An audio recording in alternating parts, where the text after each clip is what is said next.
Abençoados e abençoadas, graça e paz.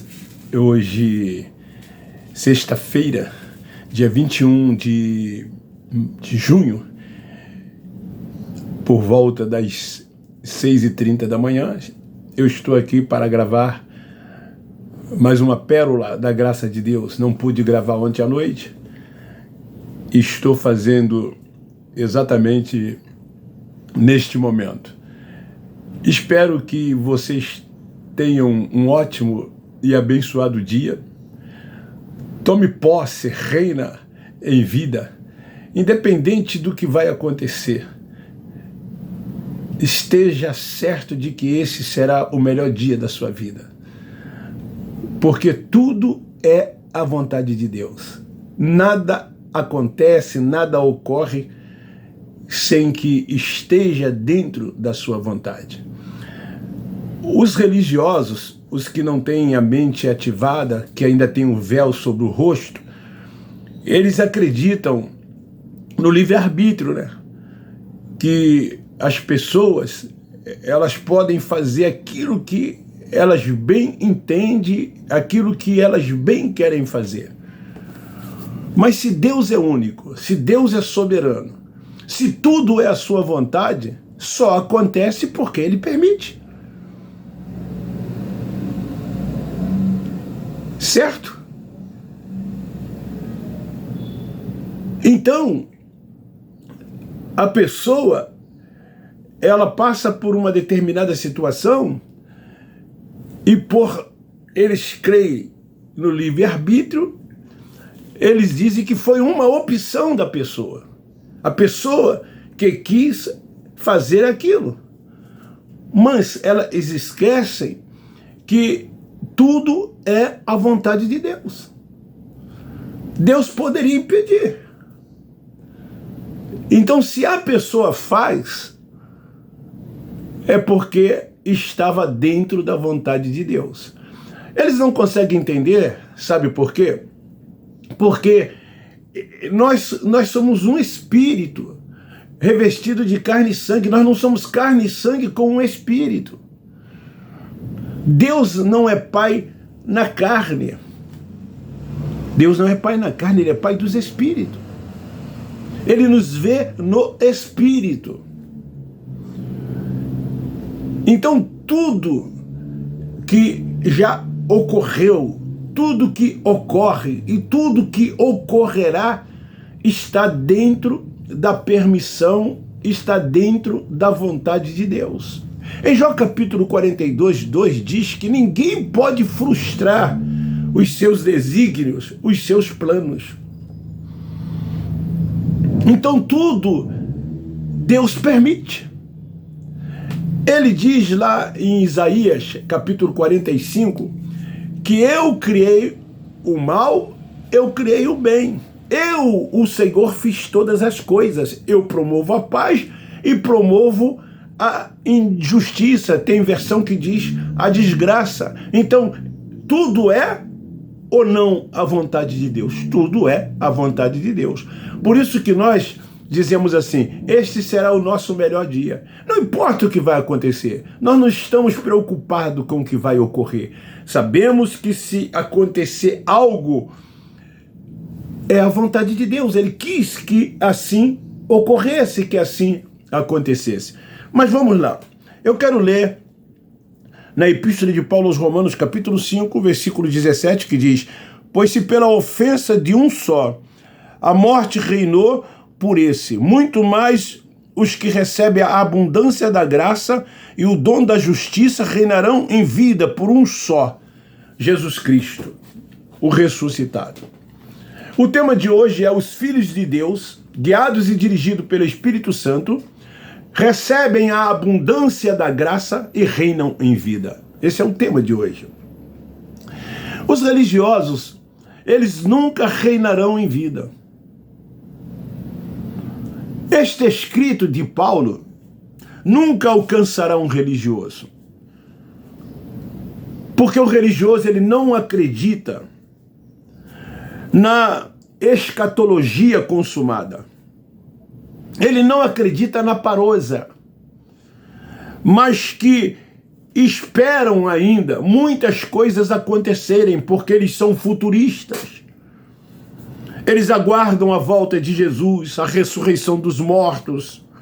Eles aguardam um juízo de Deus que ainda está por vir. Aguardam a grande tribulação. Eles creem num inferno como lago de fogo e tormento eterno. Creem num Satanás como um ser espiritual que vivem a atormentar as vidas dos filhos de Deus. Então Jesus já voltou, o seu juízo já veio sobre Israel. Então, esses religiosos, eles vão viver anos e anos, vai morrer e nunca vão reinar em vida, porque não aceitam os escritos e vive ainda antes da cruz, seguindo Cristo Nazareno, fazendo tudo quanto Cristo Nazareno fez. Isso para eles é evangelho. Isso para eles é cristianismo. Quando Jesus era judeu. Jesus era judeu. Ele veio para cumprir a lei. Ele veio com o propósito de buscar e salvar as ovelhas perdidas da casa de Israel. Todos os outros demais povos não tinham nada a ver com o Cristo Nazareno. Não tinham nada a ver com a comunidade de Israel. Quando Jesus envia os discípulos ao mundo de Israel para que eles crescem na mente e fosse salvo da grande tribulação que estava por vir e do juízo de Deus que também estava por vir, Jesus recomendou: não entreis no caminho dos gentios e nem dos estrangeiros. Lembra daquele caso, daquela mulher que foi até Jesus, intercedendo pela sua filha? E então Jesus disse: não é lícito que se dê migalhas àqueles que não têm direito, porque aquela mulher era gentílica.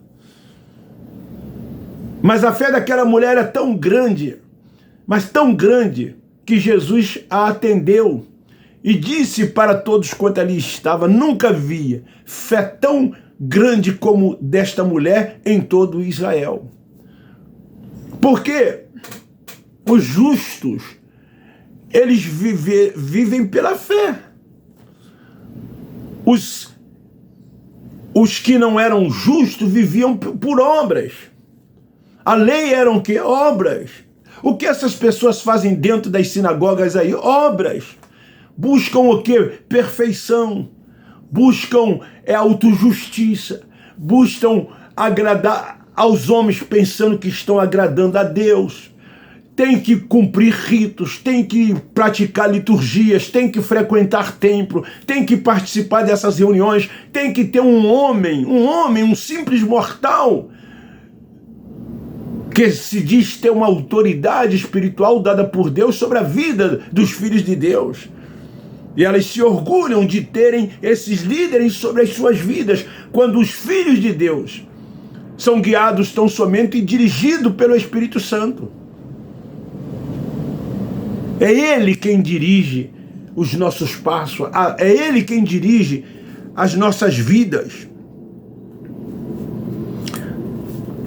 Enquanto essa pessoa fica presa ao sistema religioso, seguindo preceitos de homem, cumprindo ritos, práticas de cerimonialismo, não poderá reinar e nem triunfar em vida. Só os que confessam, só os que recebem a mensagem do Cristo ressuscitado, que crê que Ele já veio, que crê que o Pai dos Espíritos está no nosso espírito, e como filhos somos guiados e dirigidos por Ele. Não se pode ter abundância de graça estando dentro de um sistema religioso. Paulo diz: da graça caíste. Está lá em Gálatas capítulo 5, versículo 4. E é o que ocorre com os nossos irmãos que lá está. Eles caíram da graça. Eles pensam que estão em graça, mas não, da graça caíste. porque eles estão inseridos em todo esse contexto, que é o contrário de nós, que temos a mente ativada, que o véu não está mais posto sobre nós, que reinamos em vida. Com a gente é diferente, porque essa graça abundou em nós. Eles estão em Moisés. Moisés é lido. Eles leem Moisés e vivem praticando a lei de Moisés. Então a palavra de Deus, essa pérola da graça de Deus, essa porção poderosa da palavra de Deus, eles não alcançam, porque o véu de Moisés está posto sobre eles. Então como ter essa abundância da graça que Paulo se refere aqui quando escreve aos romanos? Então, se eles não gostam de boas novas, mas sim de pagar o preço, porque lá eles dizem tem que pagar o preço, irmãos. Assim como Jesus pagou o preço, nós temos que pagar o preço. Sabe por quê? Porque eles foram doutrinados para ser escravos e não livres.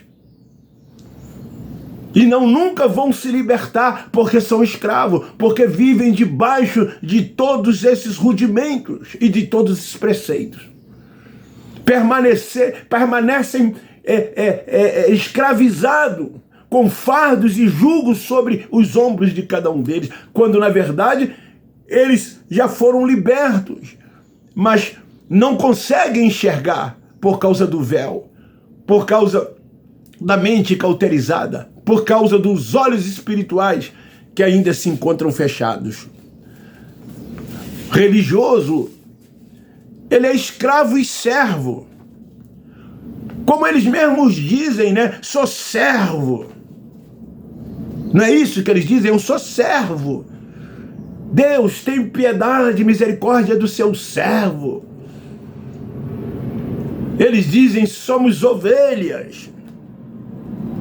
Eles não conseguem entender que eles são filhos, e são filhos, mas não conseguem ver que são filhos, viver como filhos de Deus.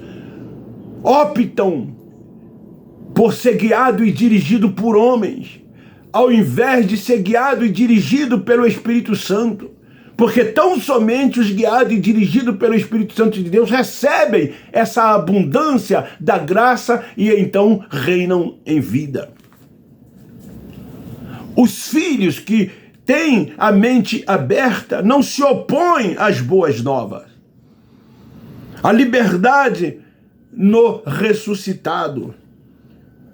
Sabemos que o reino de Deus está dentro de cada um de nós, e o seu reino é paz.